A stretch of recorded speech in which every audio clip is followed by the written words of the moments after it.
Seasons 2.0 is a grind. I'm telling you, it is a grind. Not only do you have to grind out the passive modifiers through the priority objectives, but then you have to grind out the active modifiers and all of that just so you can do the seasonal journey.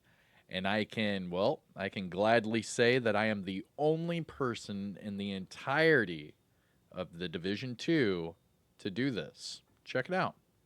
I have done the impossible.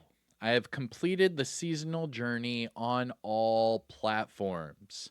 I did this on PlayStation, PC, and Xbox, and I went ahead and I posted a screenshot of all my different accounts on each platform. So yes, a lot of people were making fun of me because I have, 11,000 shade and nearly 300 days on Xbox. But I mean, if you see on PC over here, 14 days, PlayStation over here, 35 days. I mean, it's not bad, but you have to remember, I play this every day and I cover this for a living. So you got to be able to knock these things out if you know what I mean. So what I'm going to do in today's video is I'm going to explain to you exactly how I did this. How was I able to complete the seasonal journey on all platforms this fast? And you can do it the exact same way I'm going to show you how. So let's jump back into the game, and I'll show you exactly how I did this.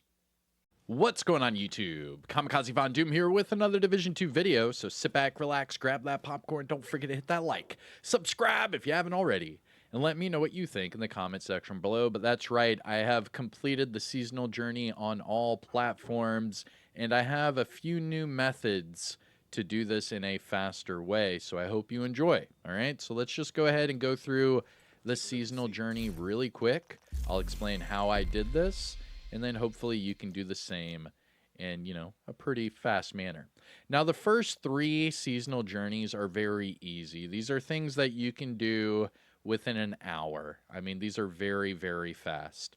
Just for example, I mean, shooting enemies with your primary weapon, doing a simple mission on any difficulty, looting pieces of gear, and using your pulse. I mean, these are all things you can do very, very fast and simultaneously. Not only that, but buying an item from the theater settlement. I mean, these are super, super fast. So remember, with each of these seasonal journeys, you have 8 different things you have to accomplish, but you only need 6 to go to the next journey mission. So only 6. Now, what I would do out of this one is I would just do the top 6. I would just do the top 6 because propaganda broadcasts are everywhere. You can find 3 of them very, very fast. They really, really are fast to complete. So let's see if I can get lucky and find one just really quick.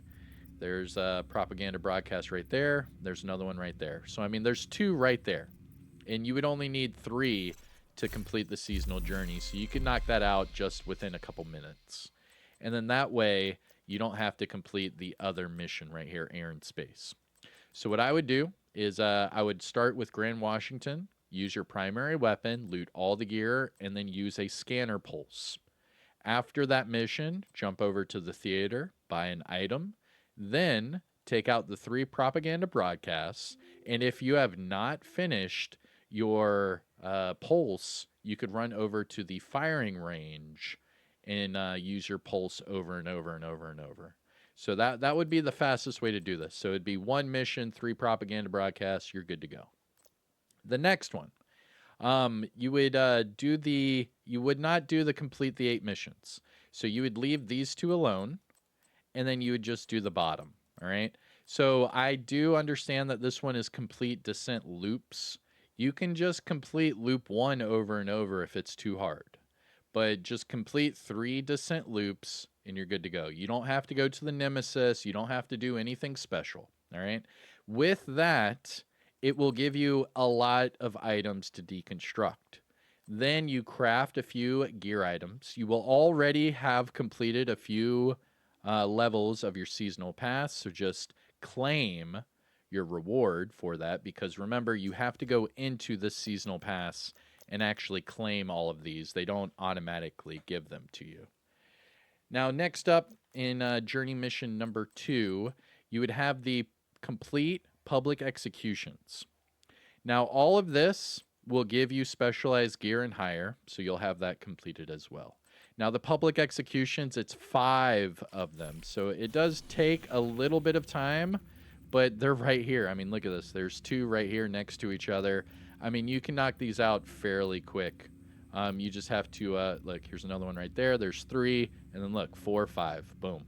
And then look, here's 6, 7. I mean, there's a lot of public executions and propaganda broadcasts out there. And then that would be how to complete the second journey mission. Remember, these first 3 you can knock out within an hour. It's really, really fast. The third journey mission, remember, you only have to do 6 of the 8.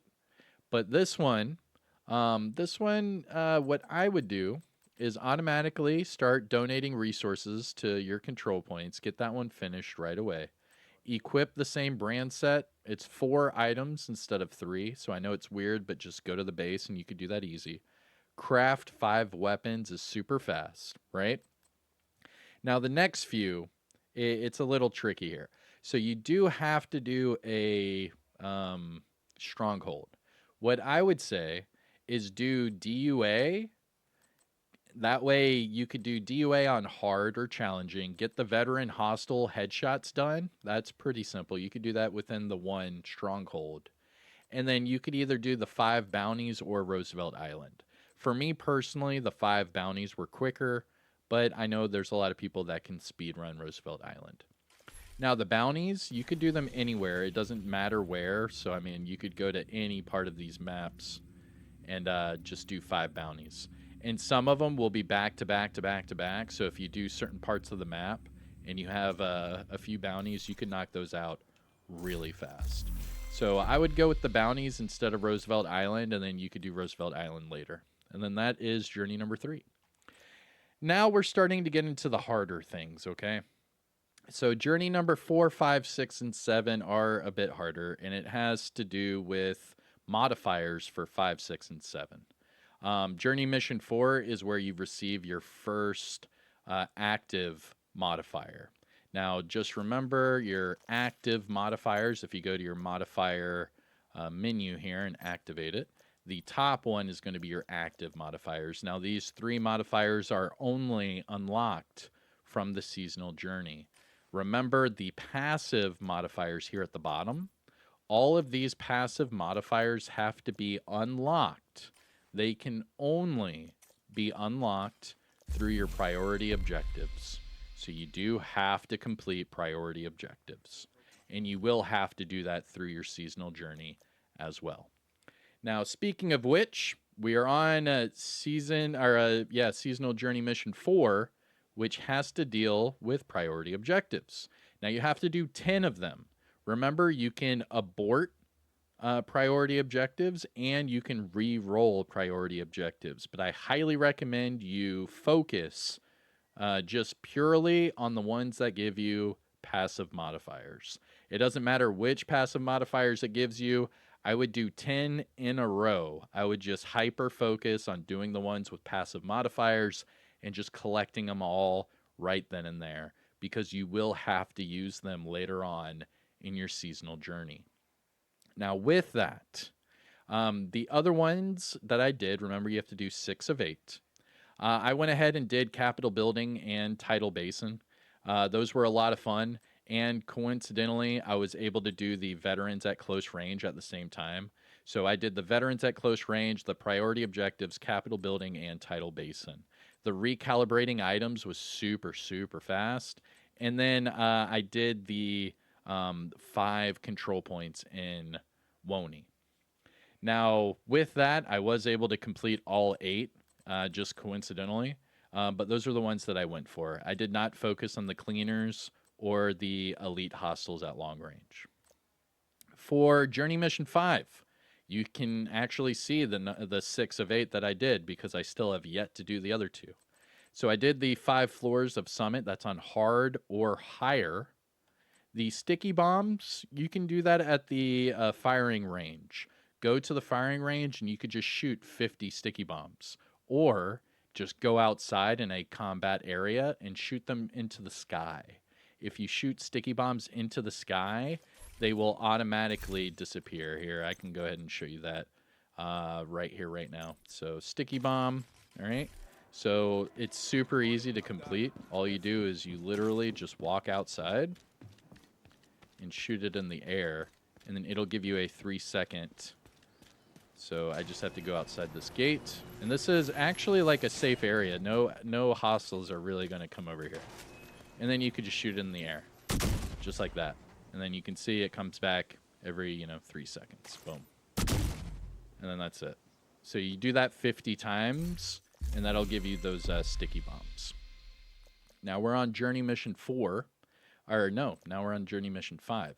So we did the 5, the sticky bombs. We did the summit, hard floors, 20 of them. And then you have to do more control points in New York. What I did, because it's 15 control points, here's what I did. There's actually 2 different techniques in doing this.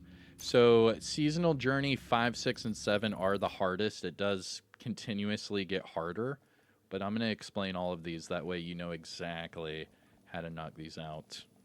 And I'll add timestamps to it as well. That way you can see which of the seasonal journey missions you want help with. I'm just explaining all the techniques that I used.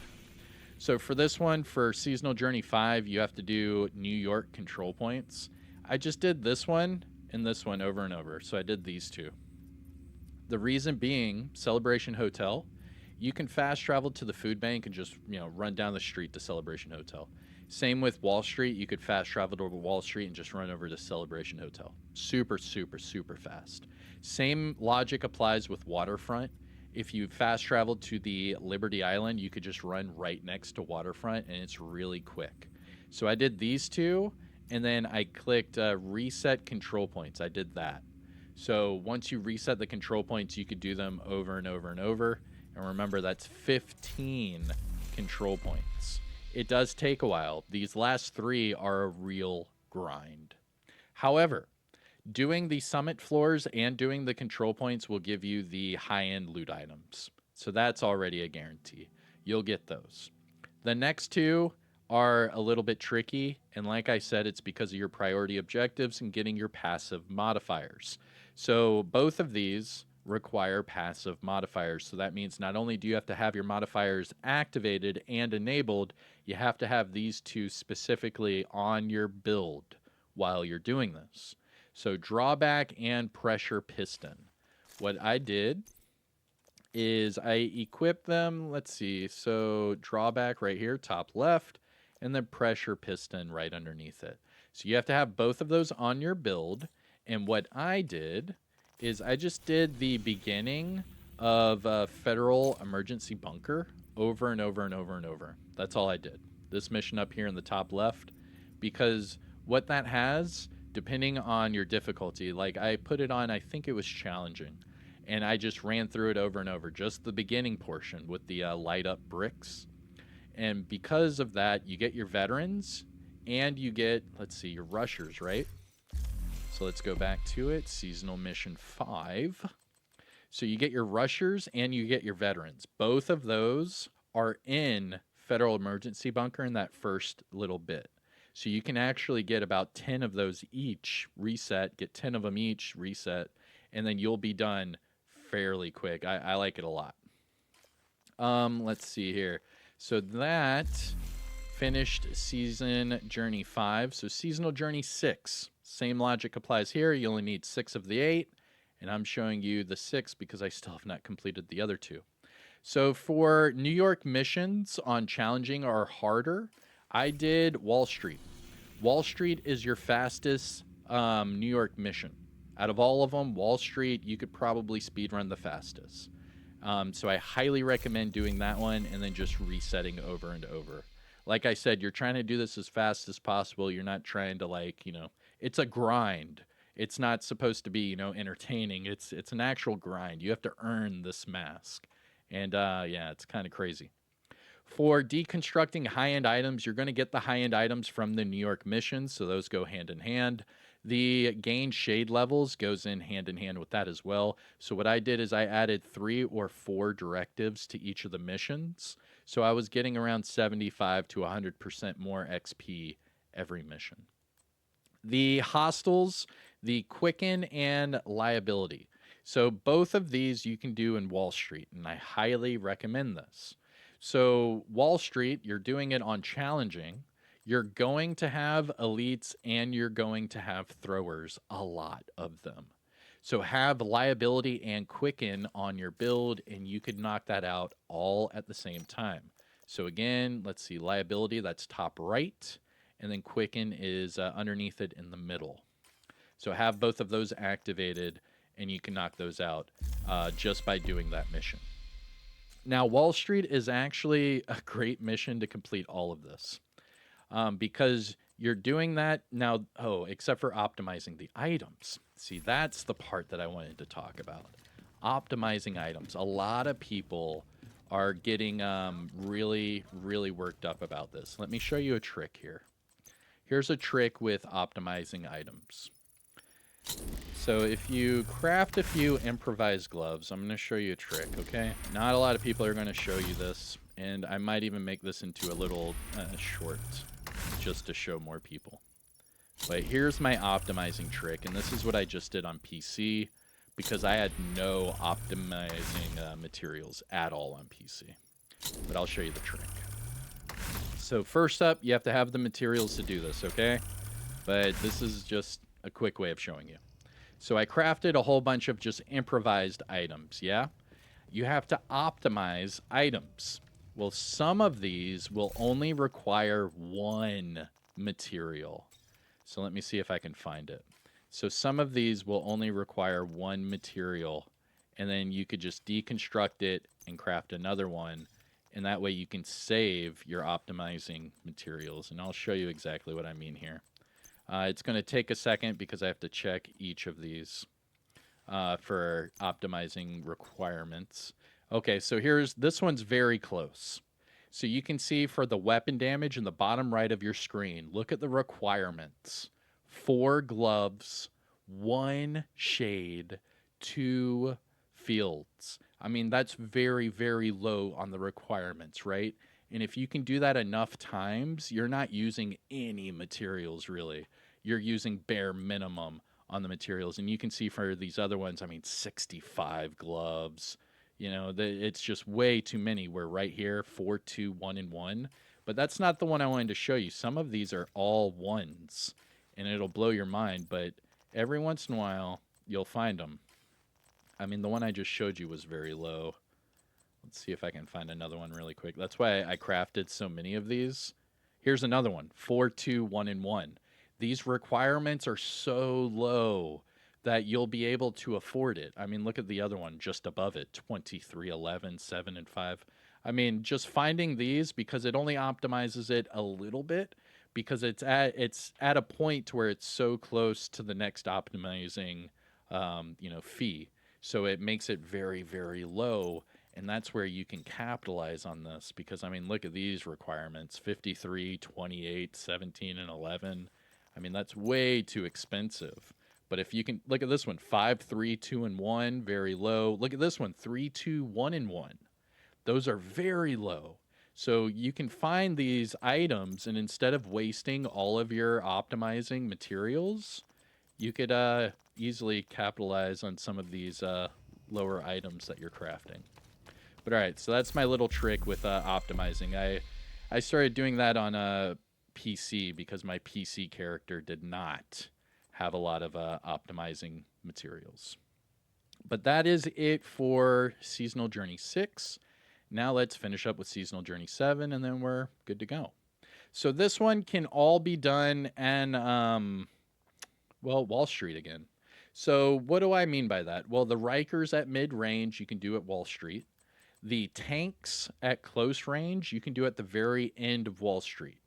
And this is on any difficulty. You could do this on normal if you want, because the Rikers are on Wall Street no matter what. So even on normal, the elite tanks are at the end of Wall Street no matter what, even on normal.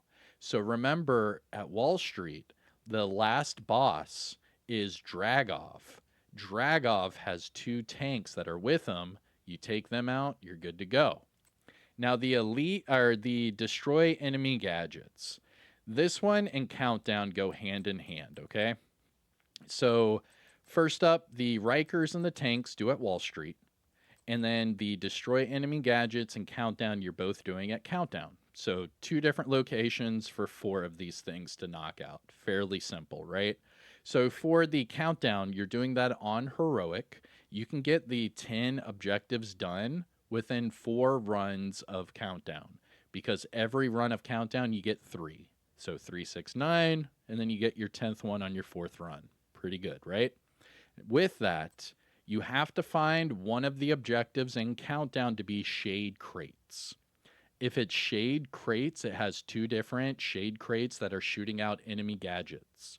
If you just sit between the 2 shade crates, they will continuously shoot enemy skills at you, and all you have to do is jam them. Very, very easy. I used a hardwired build and just jammed them every few seconds, and I was able to complete that in 1 run of countdown. And then the last 2, so the reconfigure exotics, this one is very, very simple. All I did was reconfigure my BTSU gloves. That's all I did, because the BTSU gloves have nothing to lose. I mean, you have skill haste, you have the skill tier and repair skills. Let's be real. You're not really losing much, and if you get low rolls on those bottom 2 attributes, you can just optimize them. Very simple.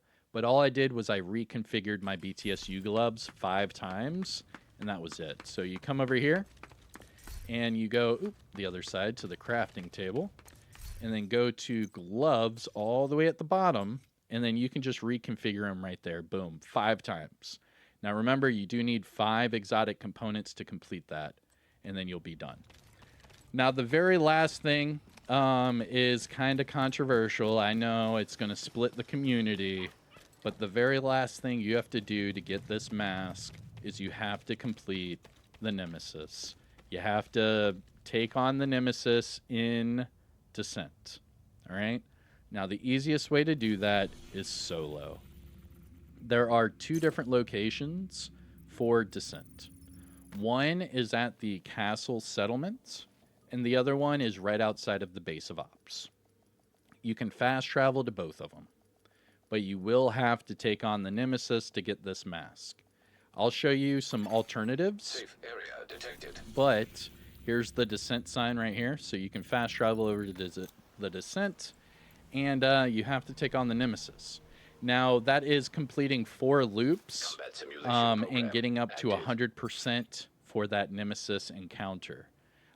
Like I said, it could take you 4 loops, or if you draw it out long enough, it could take you up to like 7 loops to go to the Nemesis. But you can just take on the Nemesis solo. That would be I would highly recommend solo to get this Nemesis done in Descent. I know a lot of people hate that, but it's easiest solo. It really is. And just remember, you can also check the talent pool that is currently there. For example, right now you have Busy Little Bee, which is really good with the Nemesis, because you could build your stacks up on your primary weapon and then one-shot them with your secondary weapon. And then with that, you also have Opportunistic here for shotguns and marksman rifles. So then you could get the Busy Little Bee stacks and then shoot them with one of those and get the amplified damage. I mean, it's just based off of what talents and what skills you use to take on the Nemesis. But let's say you don't want to do that. What are your other 2 alternatives? Well, you have the engineers at mid-range with Retribution, or you have the throwers at long range with Call the Weak. Those are both your passive modifiers. If I had to choose one, I would probably do engineers at mid-range. And if you're going to do engineers at mid-range, here is my recommendation. Go to Warlords of New York and do Stranded Tanker. Stranded Tanker would be your best bet for engineers. There are a lot of engineers that show up at Stranded Tanker. So just so you know. Throwers, really good at Wall Street and that Federal Emergency Bunker, but there are a buttload of engineers at Stranded Tanker. But all right, that's how I did it. I completed this on all platforms. I'm pretty sure I'm the only person in the world that has done so. If you have done it, show us all your account screenshots like I did, and you can join the select few that have the dedication to do this. But that's how I did it. Hopefully you can too. I hope you enjoyed. If you found this helpful or informative in any way, shape, or form, hit that thumbs up. Support the channel by subscribing, and I hope to see more people with this hunter mask. It is really cool. It changes colors at night and during the day for those little eye LED pop outs. Pretty cool. But all right, that's it for me. Take care of yourself. Enjoy the rest of your day. And peace out.